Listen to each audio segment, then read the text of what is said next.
Praise the Lord. जय मसीह की. Welcome to Walking on Water Wednesdays. मेरा नाम है अंजलि नाथ. आइए हम मिलकर परमेश्वर पर निर्भर होना सीखें. आज हम जिस विषय में बातचीत करेंगे वो है प्रेम, love. C.S. Lewis said, "Do not waste time bothering whether you love your neighbor. Act as if you did." As soon as we do this, we find one of the great secrets.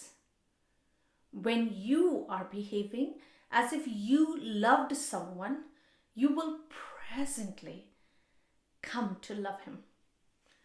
आप अपने पड़ोसी से प्रेम करते हैं या नहीं, इस बारे में चिंता करने में समय बर्बाद ना करें.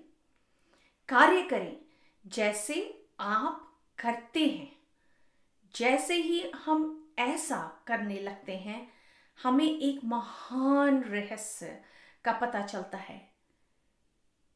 जब आप ऐसा व्यवहार कर रहे हैं जैसे कि आप किसी से प्यार करते हैं, तो आप वर्तमान में उससे प्यार करने लगेंगे.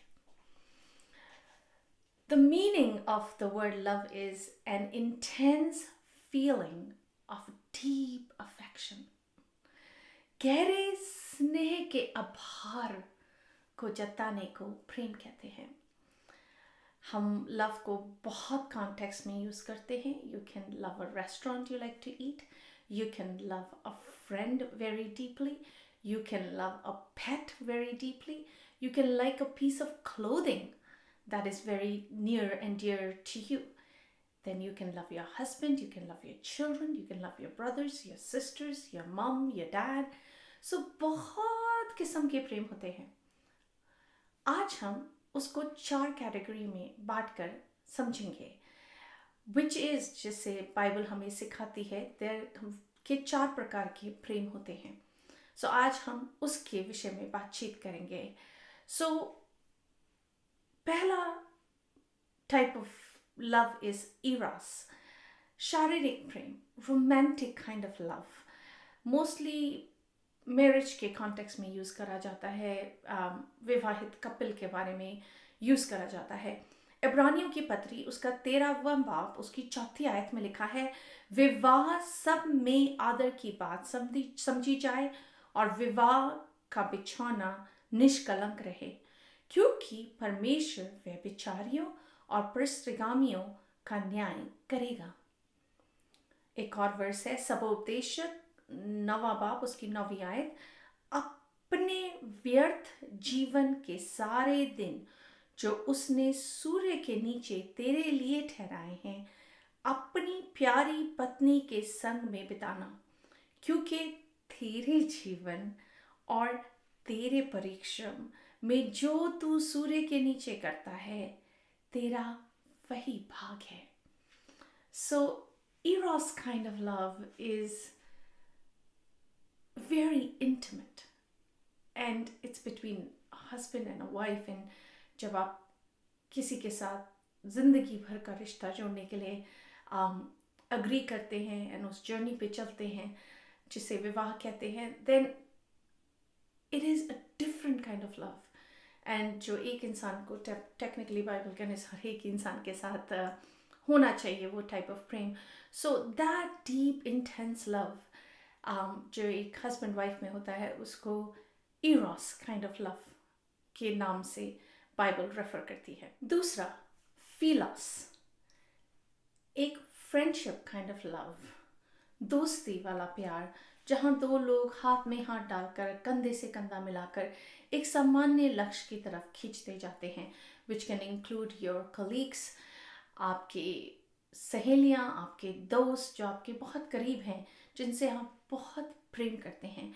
उस तरीके के प्रेम को बाइबल फिलॉस के नाम से निर्धारित करती है। यूहन्ना उसका 13th चैप्टर उसके 35 वर्स में लिखा है, यदि आपस में प्रेम रखोगे तो इसी से सब जानेंगे कि तुम मेरे चेले हो।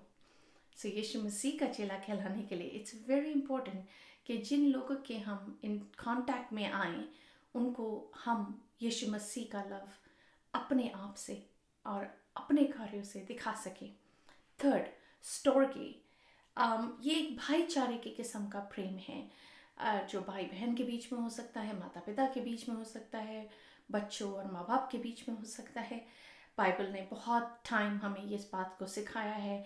नूह ने कैसे अपने परिवार को बचाया, कैसे अपने परिवार का देखभाल करी, उसकी वाइफ ने कैसे अपने बच्चों की देखभाल करी, याकूब ने अपने पुत्रों के साथ कितना क्लोज रिलेशनशिप था, मार्था, मरियम एंड लाजर, what a close relationship, sister and brother. So भाईचारे का प्रेम इज़ वेरी इम्पोर्टेंट। हमारी रियल लाइफ में ही नहीं, बाइबल भी दिखाती है और समझाती है कि कितना इम्पोर्टेंट था बाइबल में भी। रोमियो की पत्री उसका 12 बाब उसकी 10वीं आयत में लिखा है, भाईचारे के प्रेम से एक दूसरे से स्नेह रखो, परस्पर आदर करने में एक दूसरे से बढ़ चलो। आगे से आगे ज़्यादा से ज़्यादा बाइबल हमें सिखाती है। चौथा type of Prem is agape, God's kind of love, परमेश्वर का प्रेम जिसने औरों की भलाई के लिए अपने आप को दे दिया। ये शब्द मानव जाति के लिए परमेश्वर के अथाह अतुल्य प्रेम को दर्शाता है। यदि प्रेम परिपूर्ण, बिना शर्त, बलिदान के साथ और शुद्ध है, the most pure love is God's love. And God's love is referred to in the Bible as agape love. And of course, the famous verse, यूहन्ना 3:16, क्योंकि परमेश्वर ने जगत से ऐसा प्रेम किया कि अपना इकलौता दे दिया ताकि जो कोई उस पर विश्वास लाए वह नाश न हो वरन अनंत जीवन पाए। ये एक दिव्य प्रेम को दर्शाता है। God's love paid the highest price.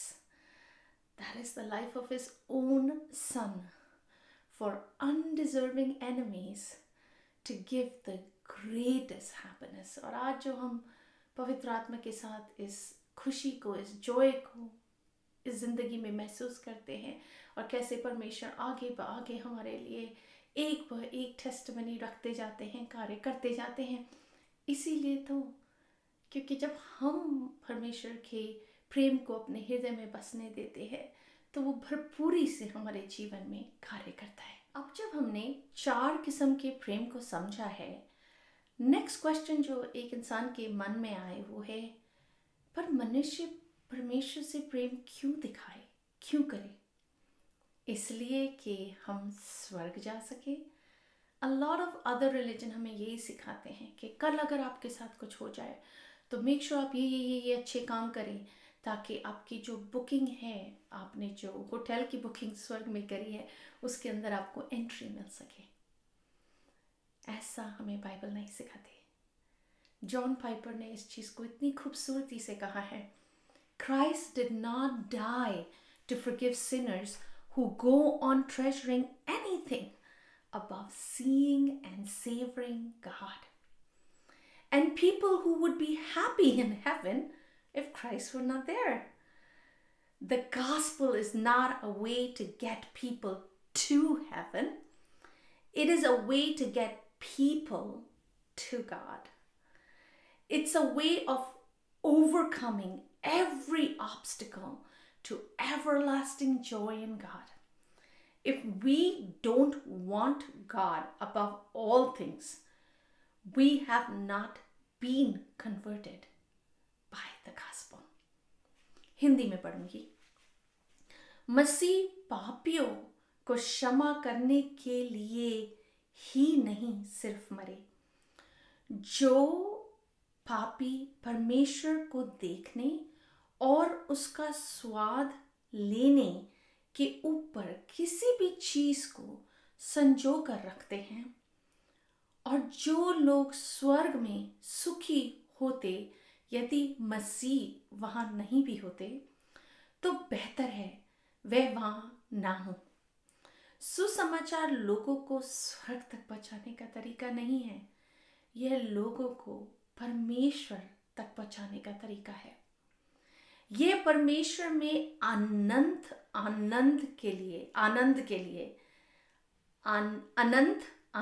के लिए हर एक बाधा को दूर करने का एक तरीका है।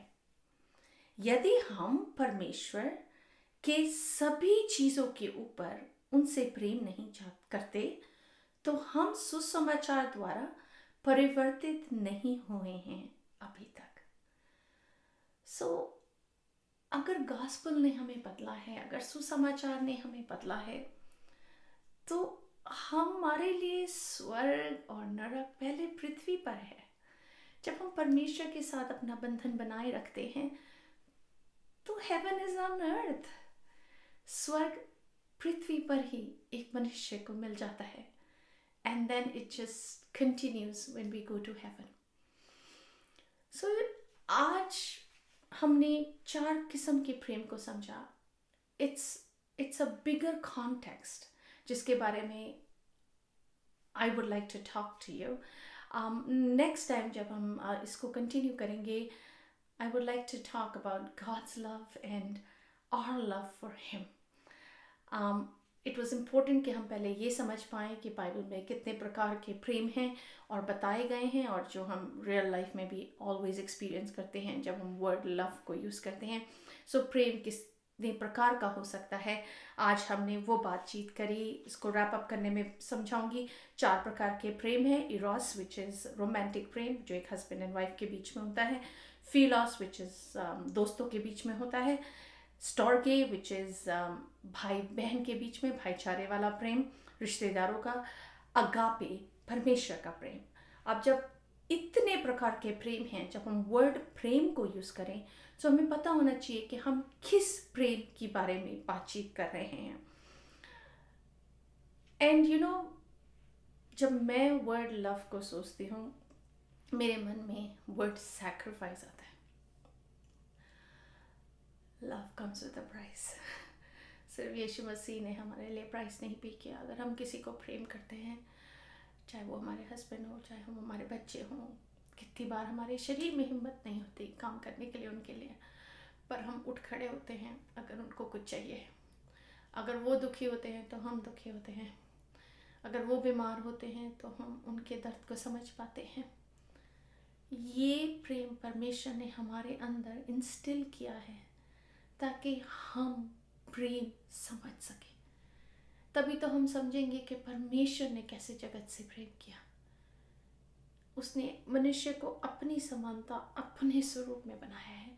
इसीलिए परमेश्वर ने मनुष्य को प्रेम करना सिखाया। मेरा favourite chapter in the Bible on love is 1 Corinthians chapter 13।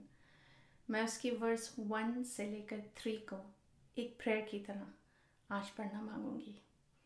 आइए हम प्रार्थना करें। यदि मैं मनुष्य और स्वर्गदूतों की बोलियों में बोलूं और प्रेम न रखूं, तो मैं ठनठनाता हुआ पीतल और झनझनाती हुई झांझ हूं। और यदि मैं भविष्यवाणी कर सकूं और सब भेदों और सब प्रकार के ज्ञान को समझूं, और मुझे यहाँ तक पूरा विश्वास हो कि मैं पहाड़ों को हटा दूं, परंतु प्रेम न रखूं, तो मैं कुछ भी नहीं। यदि मैं अपनी संपूर्ण संपत्ति कंगालों को खिला दूं या अपनी देह जलाने के लिए दे दूं और प्रेम ना रखूं, तो मुझे कुछ भी लाभ नहीं। पिता, आप हमें अपना प्रेम सिखाएं और दूसरों को प्रेम करना सिखाएं। यीशु मसीह के नाम से मांगती हूँ, सुन और दया से ग्रहण करें। आमीन। God bless you. Stay blessed. Stay safe.